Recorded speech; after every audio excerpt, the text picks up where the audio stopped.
the motive behind such a destructive and heinous act of violence? That's what investigators are trying to figure out right now.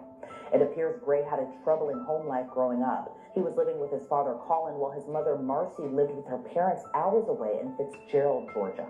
Gray's mom, Marcy, has a criminal history dating back to 2007. She was sentenced to jail last December, around the time it's believed Colin Gray bought his son an AR-15 style rifle for Christmas. In December, Gray pled guilty to counts of using a license plate to conceal identity, damage to property, and trespassing/family violence. Marcy was sentenced to 5 years in jail, but only served 46 days before she was released on probation. She had to take part in a family violence intervention program and not use drugs or alcohol. But then in April of this year, Marcy was charged in connection with a case of aggravated battery of a 73-year-old woman.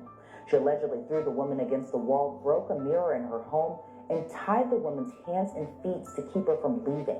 She reportedly has not yet been indicted in that case and was released on bond. Marcy has previously said on her LinkedIn page that she was a victim of domestic abuse at the hands of her husband, Colin. Court records show she had been banned from contacting Colin Gray without some sort of third-party intermediary being involved.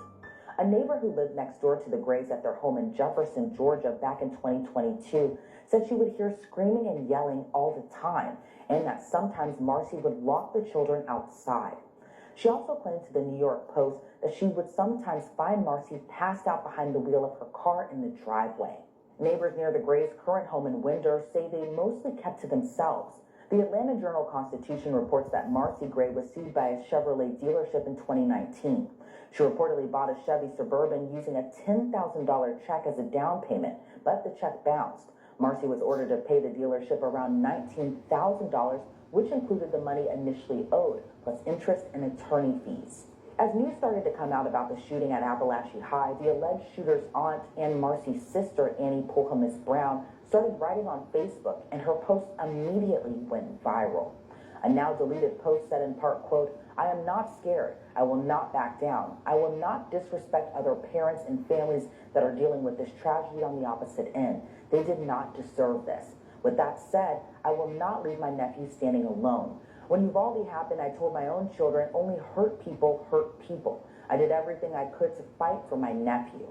I will take care of my nephew and what he needs on this side. Just check yourself before you speak about a child that never asked to deal with the BS he saw on a daily basis."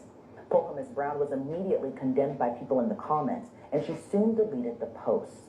Meantime, within hours of the school shooting on Wednesday, the FBI's Atlanta field office released information about school shooting threats made in May of last year that were connected back to Colt Gray. We got our hands on the Jackson County investigative report about the conversation between deputies and Colt, as well as his father, Colin. The FBI had gotten a tip that someone planned to shoot up a middle school the next day. The info came from a user on a Discord chat. Discord is an online platform mainly used by video gamers to live stream. Investigators were able to connect the account to an email address linked to Colt. I responded to this address and spoke with Colin Gray and his 13-year-old son, Colt. Colin stated that he does not know what Discord is, stating that he works full-time and does not play video games. Colin allowed me to speak with Colt. Colt stated he used to have a Discord account, but deleted it prior to moving from their previous address. Colt expressed concern that someone is accusing him of threatening to shoot up a school, stating that he would never say such a thing, even in a joking manner. Colin informed me that he does have firearms in the house, but that they are hunting rifles. He stated Colt is allowed to use them when supervised, but he does not have unfettered access to them. This was prior to Colin allegedly purchasing a rifle from Colt for Christmas last year. Investigators linked the school shooting threat to multiple IP addresses all over the country. Because that exact source of the threat couldn't be identified, neither Colt nor Colin Gray were detained. The Sheriff's Office report states, at this time, due to the inconsistent nature of the information received by the FBI, the allegation that Colt or Colin is the user behind the Discord account that made the threat cannot be substantiated. This case will be exceptionally cleared. As law enforcement dealt with the mayhem and uncertainty surrounding the shooting at Appalachia High School, other North Georgia school districts were dealing with threats of their own.